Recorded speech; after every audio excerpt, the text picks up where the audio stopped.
Known to the West as Mehmed II, he was an Ottoman Sultan, and in the time of his rule he would accomplish one of the greatest achievements in history: conquering Constantinople. This great achievement was no accident. Rather, it was the result of comprehensive planning and years of religious development. This video explores Mehmed's military genius through his war preparations and how he earned the famous title of Muhammed El-Fatih, or Mehmed the Conqueror. From an early age, Muhammed El-Fatih showed signs of great leadership skills through his experiences as a governor in Amasya and showed enthusiasm for the pursuit of knowledge.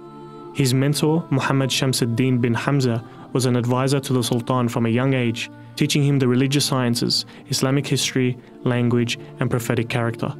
He also inspired Muhammed El-Fatih to conquer Constantinople. However, this was no easy task, as Constantinople had withstood many sieges and attacks for over 800 years because of its formidable defenses. Even Muslims of the past tried and failed to do so. What set Muhammed El-Fatih apart from his predecessors is his genius pre-war strategy. He signed peace treaties with Serbia, Hungary, and Bulgaria to uphold ceasefire during the forthcoming siege.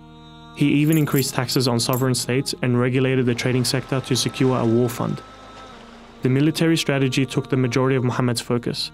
He was able to amass hundreds of thousands of foot soldiers, as well as cavalry, gunmen, and janissaries from all across the Muslim world.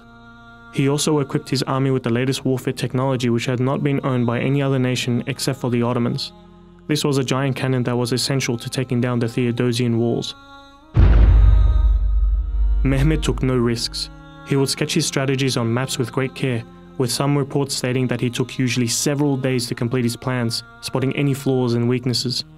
He analyzed previous sieges on Constantinople, trying to understand their flawed tactics. The majority of leaders used land strategies to try and capture the city.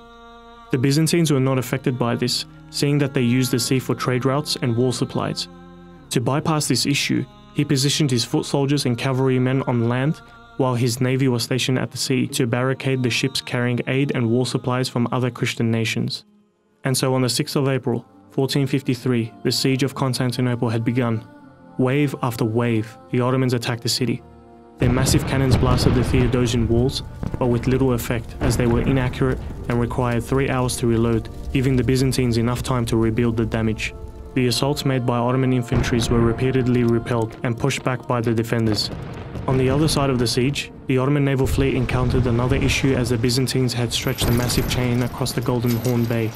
This prevented the Ottoman navy from attacking the walls from the sea. All these problems were troubling Mehmed.